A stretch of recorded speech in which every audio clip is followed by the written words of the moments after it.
प्रारंभ कर। अब जब धागा को कान में डालना प्रारंभ किया तो मूर्ति के कान में धागा डालते हैं, इधर से डालते हैं और इधर निकाल लेते हैं। बोले महाराज ये मूर्ति आपकी 50 रुपए वाली है।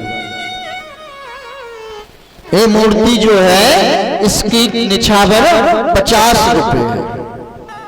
संत महाराज ने दूसरी मूर्ति को उठाया और दूसरी मूर्ति को हाथ में लिया और सूतली को कान में डाला और वो सूतली कान के अंदर पेट में जाती रही जाती रही जाती रही। बोले महाराज इस मूर्ति की निछावर 50,000 रुपये। तो माताओं मेरा कहने का भाव यह है कि संत कृपा साक्षात गोविंद कृपा होती है। संत हो चाहे तो एक पल में परमात्मा का दर्शन करा सकता है। आज संत राजा परीक्षित को मार्गदर्शन 88,000 संत विराजमान हैं और नारद जी स्वयं विराजमान है। बोले महाराज संत बनने में मैंने कितना बुरा बुरा सोचा। नारद जी अपने पूर्व जन्म की कहानी बताने लगे। बोले महाराज संत ऐसे नहीं बन जाते कि 4 लोग आए। बोले महाराज आज घर में झगड़ा हो गया, मैंने सब कुछ छोड़ दिया, मुझे संकल्प दे दो, मैं जंगल जा रहा हूं। ये संत की परिभाषा नहीं है। और अभी कुछ संत तो हरि इच्छा चल रहे हैं। संत कैसा होता है? साधु असाधु जातो कुजातो। संत ना तो धन का भूखा होता है और ना दौलत का भूखा होता है। और संत ना तो सम्मान चाहता है और ना मन अपना, जैसे एक हाथी होता है वो अपनी चाल चलता है और रास्ते में कितने विघ्न आते हैं, कौन क्या चिल्ला रहा है उसे कोई नहीं सुनता। चिल्लाने दो, थक जाओगे रुक जाओ।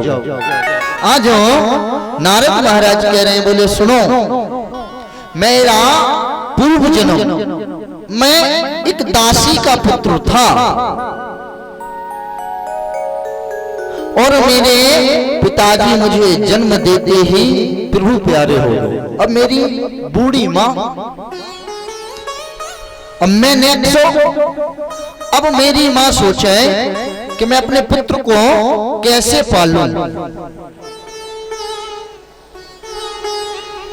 माँ ने सोचा चलो संतों के चरणों में चलते हैं। संतों को चरणों में जाने से मैं संतों की प्रसादी बना दिया करूंगी। संत मुझे 2 वक्त का भोजन दे दे, वही मेरा जो छोटा सा लल्ला है इसका पालन पोषण हो जाएगा। मन में विचार आया और वृंदावन पधार गए।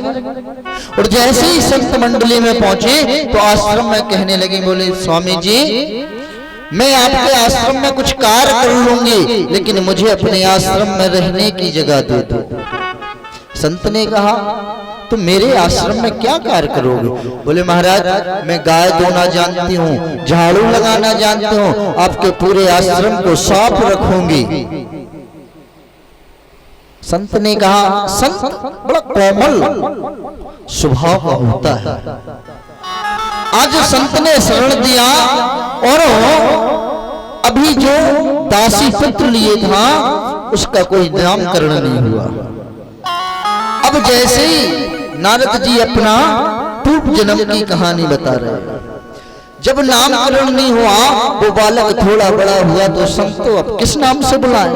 आश्रम में घूमने लगा, इधर उधर संतों की सेवा करने लगा। इसके अचले को धोया, उसकी धोती को धोया। अब संत ने कहा इसको नाम देना पड़ेगा। बोले इसका नाम रामदास रख दो। जैसे ही नामकरण हुआ और रामदास रामदास कह के सब संतों बुलाना। अब रामदास को इतना भजन में लीन, इतना प्रेम हो गया संतों से कि एक दिन रात में लेटे लेटे सोच रहे क्या? बोले महाराज कल संतों की मंडली भ्रमण के लिए जा रही है चारों धाम।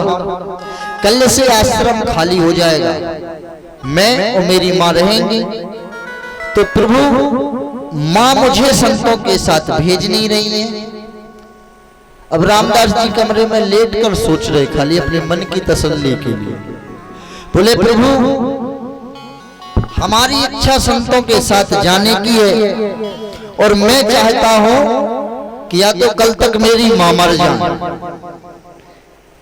या मां के मुंह से आ जाए कि तू रामदास संतों के साथ जा,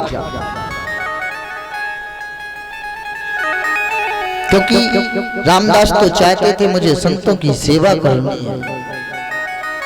जैसे ही प्रातः हुआ और ठाकुर जी की कृपा और रामदास की मां जो दासी थी वो प्रभु प्यारी हो गई। अब नारद जी कह रहे देखिए इस दृश्य को, कितना अभागी पुत्र था मैं कि अपनी मां की मौत मांग ली। आज नारद जी जो रामदास रूप में है अपने पूर्व जन्म में, तो बता रहे हैं कि मेरे नेत्रों में से एक से ठंडा और एक से गर्म आंसू निकल रहा था। तो सुखदेव जी महाराज से संतों ने कहा, बोले महाराज इस गर्म और ठंडे आंसू का कारण क्या है? तो सुखदेव जी महाराज बड़े प्यार से समझाते हैं, संतों जो नारद के नेत्रों से, रामदास जी के नेत्रों से जो दो प्रकार के आंसू निकल रहे थे, एक से गर्म और एक से ठंडे, तो जो गर्म आंसू थे वो गम के आंसू थे कि मैं कितना बड़ा अभागी हूं जो आज मैंने अपनी माँ की मौत मांग ली और मेरी माँ हमसे बिछड़ गई। तो वो दुख के आंसू थे। और जो ठंडे आंसू थे तो वो इस बात के आंसू थे कि आज मुझे संतों की सेवा मिल गई। इस बात की खुशी थी कि आज से मैं संत सेवा मिल गई। तो माताओं सुखदेव जी महाराज कहते हैं, तस्याम सर्वनाराजं हरि सर्वत्र नंदितां श्री तस्य कीर्तनां स्मृति भगवान। बोले महाराज आज राजा परीक्षित को मार्ग बता रहे हैं, कौन? सुखदेव जी महाराज। बोले महाराज अगर संत कृपा हो गई तो संत से बड़ी कोई कृपा नहीं होती। और आपको 7 दिन में एक ही साधन है, और क्या? बोले संत की सेवा हो जाए। और इस संसार में दूसरा साधन अगर मुक्ति प्राप्ति है तो वो है श्रीमद् भागवत महापुराण। तो सभी भक्त आज संतों के साथ सभी भक्त लगे हुए हैं और संतों के नाम का गान कर रहे हैं। अरे संतन के संग लाग रे, संतन के लगने से साथ संग नहीं लगने, संतन के अगर संग लगोगे तो गोविंद की प्राप्ति होगी। अगर साथ में लगोगे तो जेल में प्राप्त होगी। संत 2 प्रकार के होते हैं, एक जेल में है और एक भक्त के हृदय में। अगर साथ में लग जाओगे संत के तो भक्ति नहीं मिलेगी, और अगर संग में लग जाओगे तो भक्ति की प्राप्ति हो जाएगी। सुखदेव जी महाराज कहते हैं, राजन संत प्राप्ति ही मुक्ति की प्राप्ति होती है। अरे संतन के संग लाग रे तेरी अच्छी बनेगी, संतन के संग लाग रे तेरी अच्छी बनेगी, संतन के संग लाग रे तेरी अच्छी बनेगी, संतन के बनेगी, अच्छी बनेगी तेरी बिगड़ी अच्छी बनेगी तेरी बिगड़ी बनेगी, अच्छी बनेगी तेरी बिगड़ी बनेगी, अच्छी बनेगी तेरी बिगड़ी बनेगी।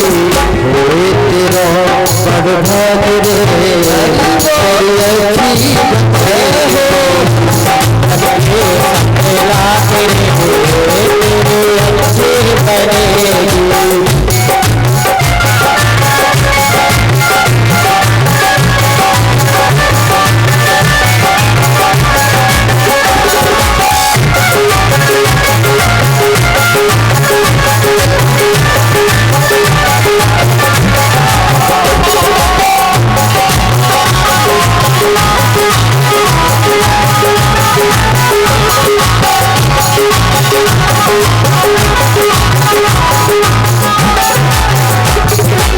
इतना नहीं, संतों का सहारा किस किसने लिया? मानव ने तो लिया, देवताओं ने भी संत का सहारा। प्रभु जी की बन गई प्रहलाद जी की बन गई, जी की बन गई प्रहलाद जी की बन गई, प्रभु जी की बन गई प्रहलाद जी की बन गई, प्रभु जी बन गई प्रहलाद जी की बन गई, प्रभु जी की बन गई प्रहलाद जी की बन